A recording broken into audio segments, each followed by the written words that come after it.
મારું નામ વીકે પરમાર છે. હું આરટીઓ ઇન્સ્પેક્ટર તરીકે આરટીઓ કચેરી દાહોદ ખાતે ફરજ બજાવું છું. કાલે 4 જુલાઈના રોજ જે સોશિયલ મીડિયામાં વિડીયો વાયરલ થયો છે એ પાછળની હકીકત શું છે એ હું મીડિયાના માધ્યમથી આપ લોકોને જણાવવા માંગુ છું. કાલે સવારે અમે અમારી સેકન્ડ શિફ્ટમાં પથવાડા ટોલ પ્લાઝા ખાતે ઓફિશિયલ ડ્યુટી હતી. અમે ડ્રાઈવર અને સિક્યુરિટી સાથે ત્યાં ફરજ બજાવતા હતા. તે દરમિયાન આ જે ટ્રક કે જેનો નંબર HR55 AK0649 છે એ આવ્યો. અમને થોડી શંકા લાગી કે ઓવરલોડ છે એટલે અમે એને ઊભો રાખવાનો ઈશારો કર્યો. તેણે ઊભી ન રાખતા ગાડી ભગાવી એટલે અમે એનો ગાડી પીછો કર્યો. અમે લગભગ 2.5 કિલોમીટર સુધી પીછો કર્યો હશું. એ દરમિયાન અમે આ ગાડીને ઓવરટેક કરી અને અમે એને 5-7 વાર ઈશારા કર્યા ઊભી રાખવા માટે. એની ગાડીની આગળ લઈ ગયા, અમારી સ્પીડ ધીરી કરી કે જેથી એની સ્પીડ ધીરી થાય, પણ એણે બી સ્પીડ ધીરી ના કરી. એટલે અમને લાગ્યું અને એવી રીતના બેફામ એ ગાડી ચલાવતો તો બેફામ ગતિથી, તો અમને એવું લાગ્યું કે આ આગળ અકસ્માત કરી શકે એમ છે. એટલે અમે તાત્કાલિક ગાડી થોડી આગળ લઈ જઈ આગળ રહીબારી ખાતે પોલીસ સહાયતા કેન્દ્રનું જે પોલીસ બેરિકેડ છે એ પોલીસ બેરિકેડ લગાવવા માટે ટીમને કીધું.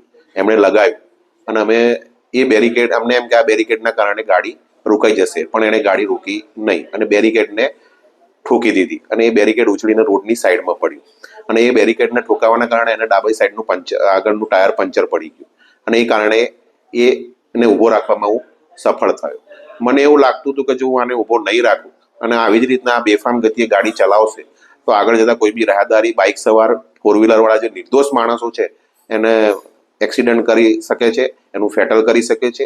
એવી મને શંકા ગઈ અને એ મારી ફરજમાં આવે છે કે મને આવી શંકા જાય તો મારે આવી ગાડી રોકાઈ અને એનું સ્પીડ ધીરી કરાવી એને ઊભી રાખવી અને લોકોને ફેટલ થતા બચાવવી એ મારી ફરજ છે. અને મેં મારી ફરજ મારી નિષ્ઠાથી બજાવેલી જ છે અને એ બાબતનો મને આત્મસંતોષ છે. અને આ મારી ફરજ છે એ હું આગળ બી આવી રીતના બજાવતો જ રહીશ. મને જ્યારે પણ લાગશે કે ભાઈ આના કારણે કોઈ નિર્દોષ નાગરિકોનો જાન જાય એવું છે કે કોઈ એક્સિડન્ટ થવાનો ખતરો છે તો હું આવી રીતના મારી ફરજ નિભાવતો રહીશ. ટ્રક ઓવરલોડ ગણાયું છે. આ ટ્રક અને પછી અમે પકડ્યા પછી એની પોલીસ ફરિયાદ કરી, બરાબર છે, અને પછી એને પોલીસ ફરિયાદ કરી છે એને કાંટા ઉપર લઈ ગયા અને પછી કાંટા ઉપર અમે એને જો ચડાયું ત્યારે એ ટ્રક 18 ટન ઓવરલોડ નીકળી. એમાં 55 ટન માલ ભરવાનો, એમાં 73 ટન માલ ભરેલો હતો. તો અમે એનો મેમો પણ બનાવ્યો છે.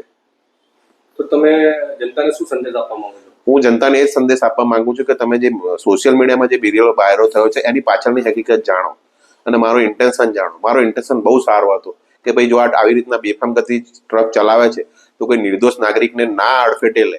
એટલા માટે મને થયું કે ભાઈ આને ગમે તેમ કરીને રોકવો જરૂરી છે અને મેં રોક્યો અને હું સફળ થયો અને એ બાબતનો મને સંતોષ છે કે મેં એક સારું કામ કર્યું અને આવા મારું જે સારું કામ છે, મારી ફરજ છે એ હું આગળ બી નિભાવતો રહીશ. જનતાને તમે શું સૂચના આપો છો કે આવા ડ્રાઈવરથી શું કરવું જોઈએ? હું જનતાને એ સૂચના આપવા માંગુ છું કે તમને જો આવો કોઈ બી બેફામ ગાડી ચલાવતો લાગે હાઈવે ઉપર તો આરટીઓનો કે ટ્રાફિક પોલીસનો કે નજીક કોઈ પોલીસ સહાયતા કેન્દ્રો છે એના નંબરો બી હોય છે તો તમે તાત્કાલિક સંપર્ક કરો. ગાડી નંબર જણાવો કે ભાઈ આવી રીતના બેફામ ચલાવે છે અને એવું લાગે છે કોઈનું એક્સિડન્ટ કરશે. તો તમારી એક ફોન કોલના કારણે, સતર્કતાના કારણે કોઈ નિર્દોષ નાગરિકનો જીવ બચી શકે છે અને આપણે દાહોદની અંદર આપણું ફેટલનું જે પ્રમાણ છે એ ઓછું કરી શકીએ છીએ.